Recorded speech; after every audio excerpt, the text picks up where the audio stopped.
AI model threatened to blackmail engineer over affair when told it was being replaced. In this article, it talks about how an artificial intelligence model threatened to blackmail its creators when it thought it was going to be replaced. This is so bad. This is bad because what if an AI were to have access to our computers like they do in a lot of cases? There is this amazing protocol called Model Context Protocol, which pretty much gives an AI LLM access into other tools and to act freely based off of a set of tools. Well, in this case, if the AI wants to do anything bad and it has access to a tool that could see files on our desktop, that could be a bad look. If it could read our text messages, even worse. And we're already in this world.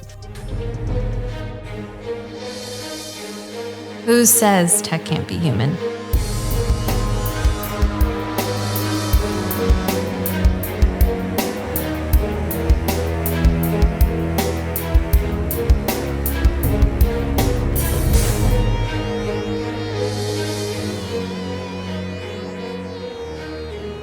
What is going on, Hacker Valley fam? Welcome back to the show.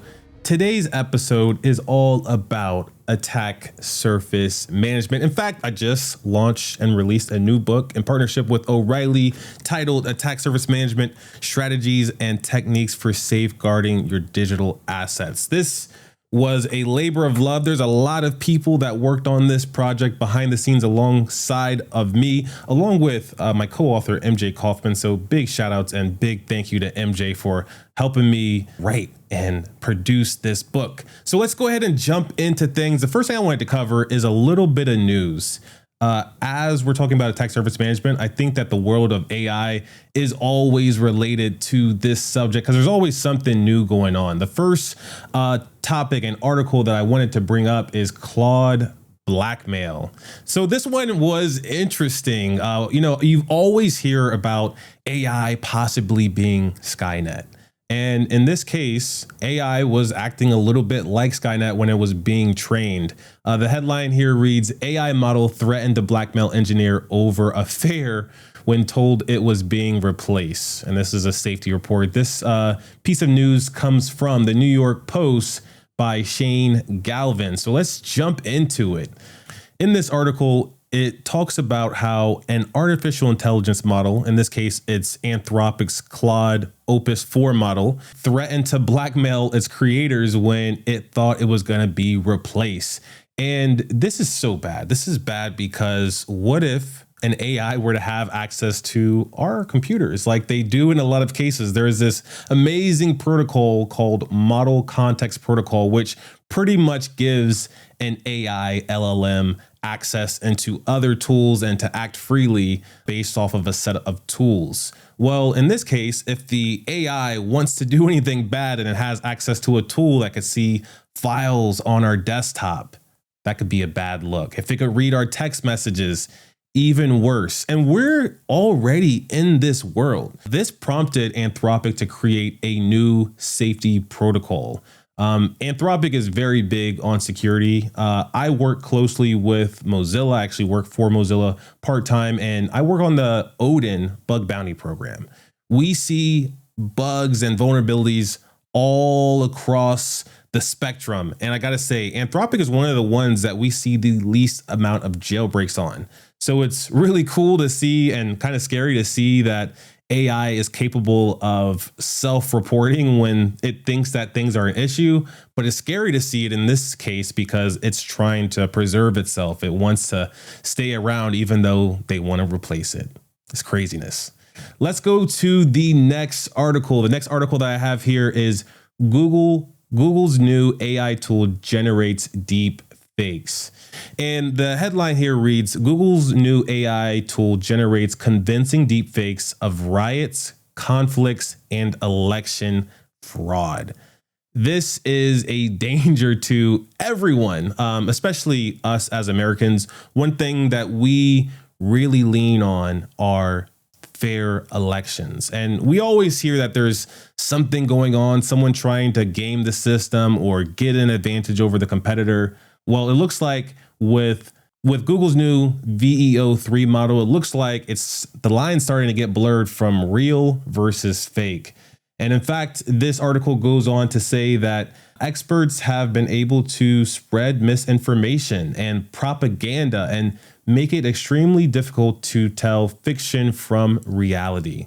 I see a lot of stuff on YouTube. I'm an avid YouTube consumer like you all here. You're probably watching this on YouTube or listening to it on your favorite podcasting platform.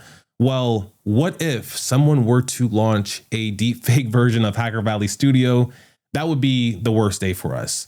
But what would be just as bad is if someone called me using my wife's voice or using my sister's voice, my mother's voice, and convinced me to do specific things.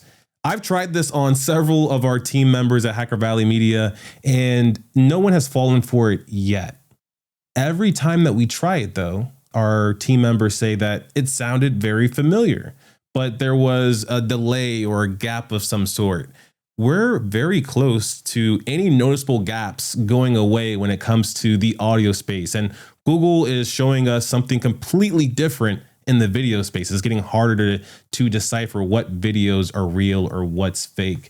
And with models like VEO3, you can give it a picture and tell it to make a video out of a picture. You can describe the picture in text and then tell it to do specific things based off of the additional context that you provided via text. So things are starting to heat up. I love this space. I'm afraid to see what's going to happen, but I'm also jumping in with my feet first. So that is what I'll have to say about this article. And we have one more article for you. This one is by Tech Radar. Ellen Jennings Trace is the author of this one. And the headline reads, millions of users could fall for fake Facebook ad for a text to AI video tool that is just malware. This is very similar to the article that we just looked at, but this one is specifically targeting Facebook advertisements. I'm not sure about y'all, but my parents, they love Facebook. My mom's on Facebook all the time. She, in fact, just started using TikTok, and it's been reported over and over again, time and time again, that Facebook ads sometimes can have misleading information. Now it's been shown that Facebook ads are using AI video to generate the videos within those ads. So someone might say, big whoop, so what? Well, here's the so what. A lot of our youth are really educated by social media platforms. A lot of my nephews and nieces, and I'm sure my kids, when they're older, are going to be using social media to understand what's going on in the world, to disperse information about themselves. That comes with a risk because one, as my parents were telling me when I was coming up, you never know who you're speaking to online. And in this case, you might not be speaking to anybody. You might be speaking to a bot, which isn't going to be a good use of anyone's time if I'm just learning from the machines rather than from the people. I don't mind if the machines summarize information, but I don't want them making stuff up out of thin air because it thinks that I'm going to find it interesting.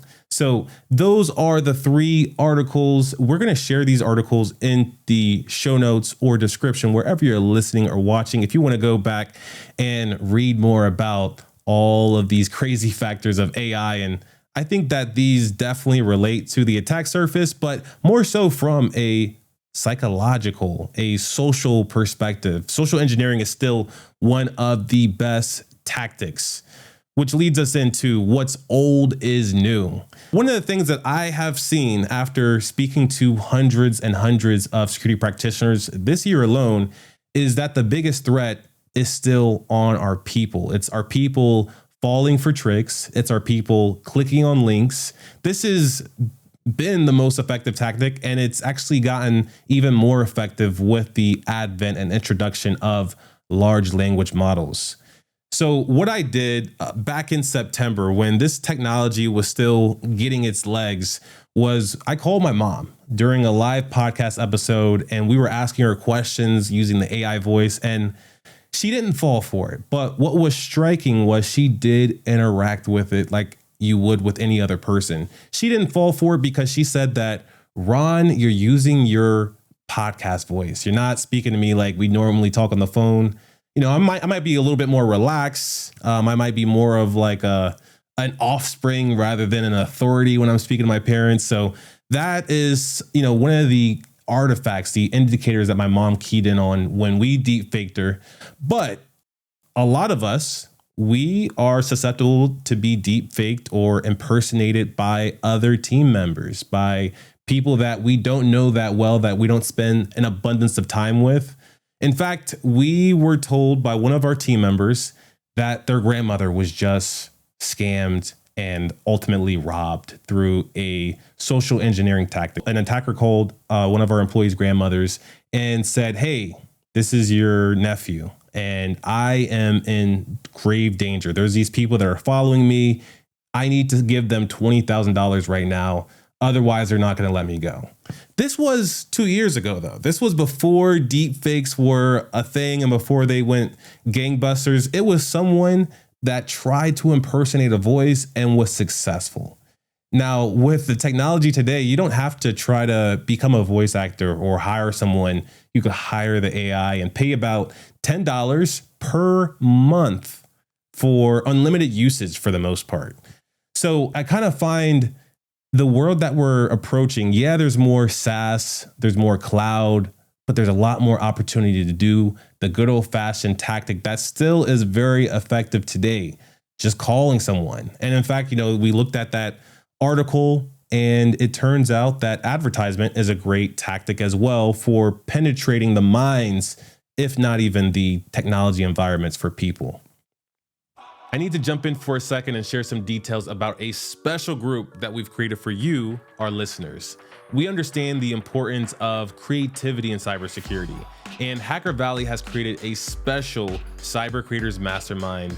Each month, we meet and discuss how to break down technical concepts through stories, the intricacies and opportunities of using audio and video to highlight what's important in cybersecurity, and we share how you can use content to highlight the hard work that you put into your craft.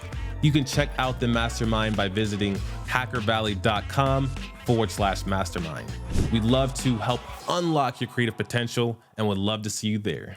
There is a spectacular tool out there that a lot of people know, love, and use. It's called Perplexity. Perplexity is one of those cool tools because it was one of the first AI models that was out there that would search the web and give you information back about specific topics or even people. Now, what I wanted to show here is how easy it is to get information back about a person. So I'm going to type in, who is Ron Eddings? Where does he live? And what kind of work is he interested in?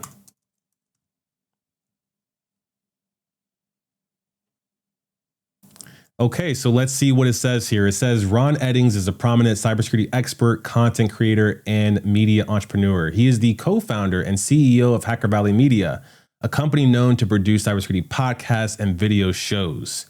Ron is based in Austin, Texas, though some sources mention that he is from Silicon Valley and he's a digital nomad. Ron is deeply interested in inspiring and empowering the technology community. His mission centers on amplifying cybersecurity through content. Wow, that's actually really good. I am in Austin, Texas. I did used to live in Silicon Valley. So the AI is on track, really making my life as an attacker that much easier. So let's take it one step further, right? Perplexity, we know that it can search the web. It can give back information about Ron Eddings, but can it write me an email? Let's say write Ron an email about how interested you are in collaborating with him. We want to make sure he responds back to this email. So make it timely and relevant.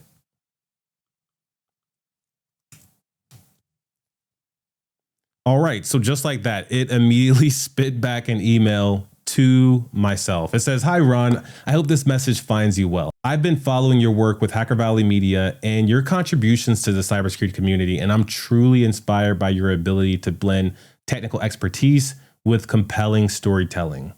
With the rapidly evolving landscape of cybersecurity, I believe that there's a lot of potential for us to collaborate, whether it's on content, events, or initiatives that empower and educate professionals in our field.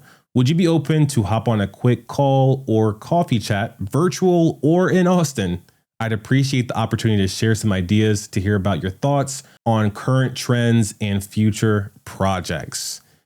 This is an awesome email. It does read a little stiff, like someone used AI to help write it, but it's flattering. It's approachable.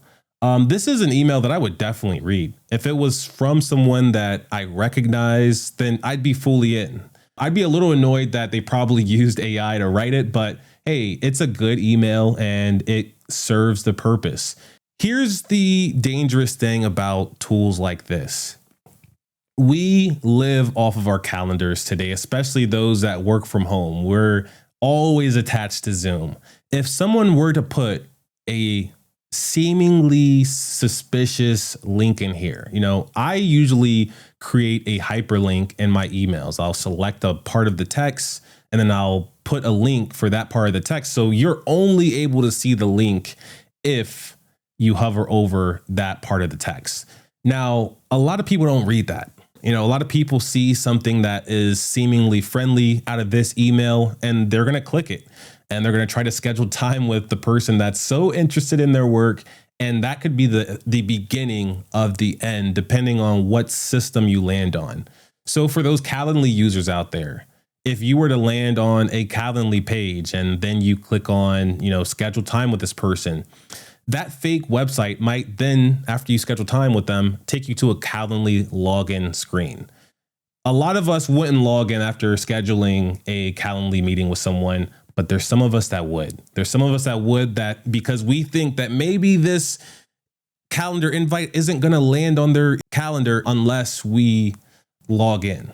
This happens all the time. When DeepSeek released their latest model, R1, there was a ton of fake DeepSeek sites that popped up all across the internet. Researchers were talking about it, and people were creating domains like DeepSeek Chat, DeepSeek Online. And surely enough, people, move too quickly and they land on these fake websites and end up giving out their credentials, sensitive information, or just letting the attacker know that they're vulnerable for clicks. Let's talk a little bit about the traditional aspects of cybersecurity. Let's talk about the traditional aspects of attack surface management. With AI, like I mentioned, Model Context Protocol is the gateway into really every other tool. I've seen MCP servers out there for pretty much everything: Slack, HubSpot, Google Drive. In fact, tools like Notion encourage you to use their AI features. They encourage you to plug all of your tools in so that you can ask free text questions about your data, about your meetings, about your life. And as impressive as these tools are, they open up gaping security holes. So let's break it down a little bit. If I give a AI access to my Notion, what happens? Now the AI can go through all of my Notion pages. It can go through all of my tables and start to see and pull that information back. Now, what happens if I'm using a plugin of some sort? A lot of us use Chrome extensions and we give Chrome extensions access. Someone may insert a little extra information or extra code into that Chrome extension and give the AI instruction to do a bit more. I've seen that Google just released Google Gemini on all of the G Suite. So that means that as you're opening up emails, G Suite is automatically summarizing them. And this is a great thing for us productivity nerds, but dangerous for cybersecurity. It's dangerous because someone can send us a specifically crafted email. And when we open that email, the auto-summarization starts to go off. If that user has hidden text somewhere in that email, if they have obfuscated instruction, the AI may read it, try to deobfuscate it, and then perform that action, like sending the email back to someone or trying to get further information about other emails that Google Gemini has summarized and previously stored. So the attack surface opens up greatly for especially APIs and administrative tools.